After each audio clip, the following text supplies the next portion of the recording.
মাধব, তুমি দেখেছ ও আমার সঙ্গে কিভাবে কথা বলছে? একবারও ভাবলো না এতে আমার কতটা কষ্ট হতে পারে। শান্ত হও সখী, একটু নিঃশ্বাস নাও, তারপর ভাবো। কেন আমি ভাববো মাধব? প্রতিবার কেন আমাকেই ভাবতে হয়? রাগ তখনই করা উচিত যখন ধর্ম বা ন্যায়ের উপর আঘাত আসে। অকারণে রাগ শুধু তোমাকেই ভেতর থেকে পুড়িয়ে দেবে। নিজের মনকে শান্ত রাখতে শেখো, এটাই আসল জয়। কিন্তু কারো সাথে এমন ব্যবহার কি করা উচিত?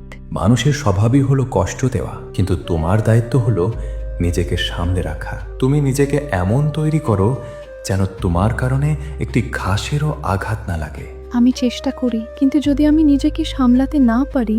নিজেকে কখনো ছোট ভেবো না। ওদের ক্ষমা করে দাও যারা আজ তোমার সাথে দুর্ব্যবহার করলো, তোমার নামে খারাপ কথা বলল।